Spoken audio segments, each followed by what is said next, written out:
The two latest updates out of Philly are stirring things up.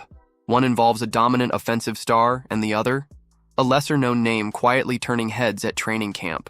From public praise by league veterans to a rookie fighting against all odds, the Eagles camp is heating up fast.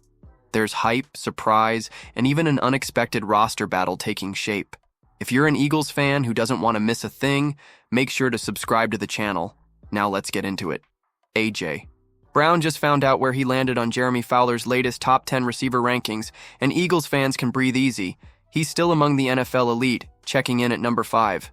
Now, Devonta Smith got some love with a few votes here and there, but not enough to crack the top 10 or even get an honorable mention nod. It's Brown who's still turning heads around the league, and scouts aren't shy about saying why. One veteran AFC scout summed it up perfectly. He's still awesome. Comes up big when it matters, still strong as hell and fast enough to make you pay. A nightmare to bring down. Maybe a tick slower, but barely. Another NFL evaluator kept it simple, saying, "Trying to handle that strength and physicality, that's a real problem for DBs. Sometimes it's just that straightforward." So, is A.J. Brown one of the best in the game right now? If you go by production, accolades, and the good old eye test, yeah, absolutely. Since the Eagles traded for him in 2022, he's been on a tear. 3 straight seasons with over 1,000 yards and at least 7 touchdowns, 2 Pro Bowl trips, and 3 second-team All-Pro honors. He's not just good, he's consistently elite. Pro Football Focus isn't just riding the hype train either, they put him at the very top. Trevor Sikkema actually ranked Brown as the number 1 wide receiver in the entire NFL on PFF's list. And get this, Brown also took the crown as the best short yardage receiver in the league. Dude's a machine.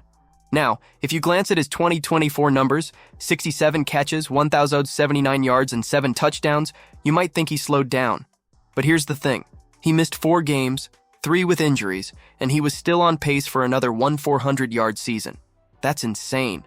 He was still burning DBs deep and making contested grabs like a grown man in a high school game. Yeah, people are saying he might be losing a step now that he's 28, but let's be real. 28 is still prime time for a receiver like him. If the Eagles start airing it out more this year, expect Brown to be Jalen Hurts' go-to guy once again, doing what he does best, bullying defenders and stacking yards. And if that first story grabbed your attention, the next one features an unexpected name. And it just dropped. All right, let's talk about one of those under-the-radar summer stories in Philly. Because while the spotlight's on the stars trying to defend that shiny Super Bowl crown, there's a linebacker named Lance Dixon quietly grinding for a shot at the 53-man roster. Dixon, the undrafted rookie out of Toledo, isn't making headlines yet, but he's living the long-shot dream that every training camp seems to offer.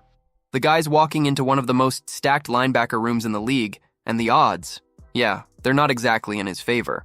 The Eagles didn't just casually load up on linebackers this offseason, they threw everything at the position.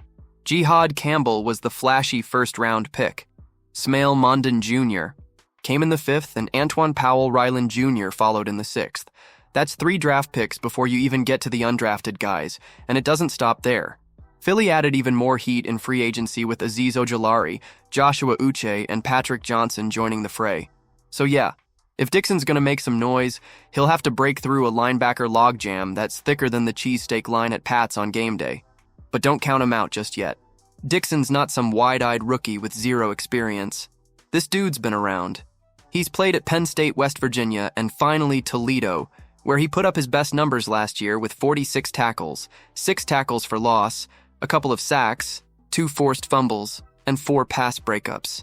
That's production with a side of versatility. He signed with the Eagles right after the draft on April 25th, and while it didn't come with the fanfare of a draft day announcement, he's now got 6 weeks to prove he belongs. For a guy in his position, this stretch is everything. He's got to flash, he's got to fly around, and he's got to outwork guys with more pedigree. Will Lance Dixon be one of those undrafted surprises that makes it big? History says it's rare, but hey, rare doesn't mean impossible. Training camp's the perfect time for unknowns to turn heads. Now it's on Dixon to seize that shot, and maybe, just maybe, write one of those stories fans talk about for years. The Eagles are looking more competitive than ever, with a proven star showing he's still elite and a rookie chasing a dream. Subscribe to the channel so you don't miss what happens next.